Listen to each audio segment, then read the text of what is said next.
This is Pastor Shay, aka Chaplain G, coming back at y'all with another word of encouragement for today. So check this out. I want to read y'all Psalm 27. And the person who writes Psalm 27 is David, King David. And maybe you've heard the stories about him, maybe you haven't.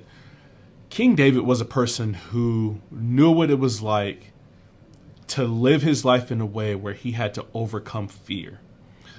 A lot of us, we live in life and like there's three things you could do with fear, right? And you can either run, you can fight, or you just get immobilized. So a lot of times when we're faced with fear, some people fight against it and they're ready for the battle. There's some people that when they're faced with a situation and they're fearful, they don't know how it's going to turn out, they just become immobilized and they can't seem to make the next step. There's other folks, like when a dangerous situation hits a person and they're fearful of it, they just run. They just run. Like there's something in them that they got to get out of the situation. They got to avoid it at all costs, right? So when we face these fears as human beings, like we can fall into these different categories, but I like the way that David, when he encounters a situation in his life, like, David has been through some stuff in his life. He was a young dude, as a little shepherd boy, like wild animals, wild predators would come up against his flock, and he would have to fight them off by himself, like as a little dude. When he was a little bit older, and there was a giant named Goliath that was attacking the Israeli army, and they were all petrified, and David rolls up on him with nothing but stones and a sling. As he gets older and he becomes the king's attendant, the king tries to kill him. As he becomes king, he gets found out because he has an adulterous affair with one of his dude's wives, and he has the guy murdered, and he gets found out, and so he's faced with this fearful situation. Even at one point, even one of his own kids tried to kill him. Like David has been through some stuff, but what he does with his fear is what I want to offer you today. What David does with his fear is he trusts in the Lord. Even throughout all the circumstances he's been through in his life, what he keeps coming back to is, but I will trust the Lord. Regardless of the situation I'm in, I know God is going to look after me. So let me read y'all this Psalm 27. I'm going to read the whole joint because I think it's so good, man. And I'm praying that as you hear it, you think about the situation you're in, where you may be fearful what's going to happen in the future.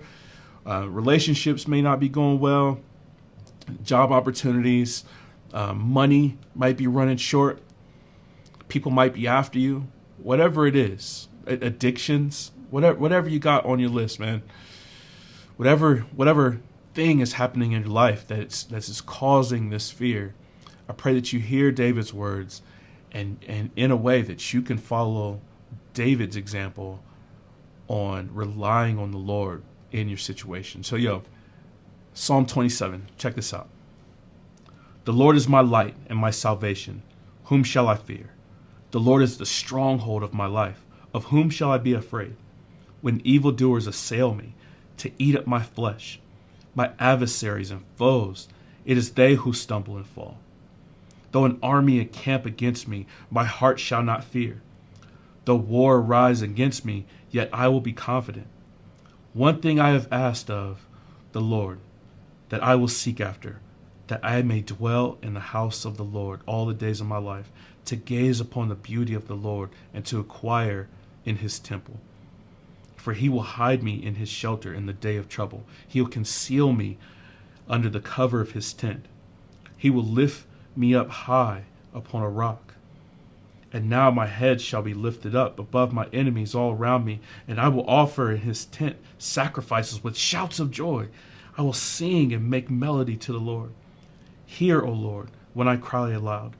Be gracious to me and answer me. You have said, seek my face. My heart says to you, your face, Lord, do I seek. Hide not your face from me. Turn not your servant away in anger. O you who have been my help, cast me not off. Forsake me not, O God of my salvation. For my father, my mother have forsaken me, but the Lord will take me in.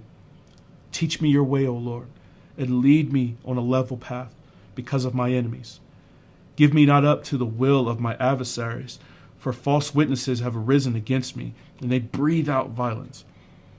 I believe that I shall look upon the goodness of the Lord in the land of the living. Wait for the Lord. Be strong, and let your heart take courage. Wait for the Lord. Yo, you can see, man, David's been through some stuff, man. Like in his life, like he's a man of war, and people have come against him, and he says entire armies have encamped around me. And he says one thing that I've asked of God, like as I'm in the midst of just this craziness of life, the one thing I'm asking of God is that I will see his face and dwell in his courts. But I know, even though I know that's going to happen, I'm still looking forward to how God is going to bless me in the here and now. Just wait for the Lord. Wait for him. Be strong. Be courageous. But wait for the Lord. Yo, that's my word of encouragement for you for today. I don't know what it is you're going through in life, but be strong. Be courageous and wait for the Lord. Yo, I love y'all. Hope y'all doing well. Please make sure to like, share, subscribe, all that jazz. It's free to y'all, but it means a lot over here. Please hit me up in the email, man. I want to pray for y'all. I love y'all. Hope y'all doing well. And yo, until next time, grace and peace.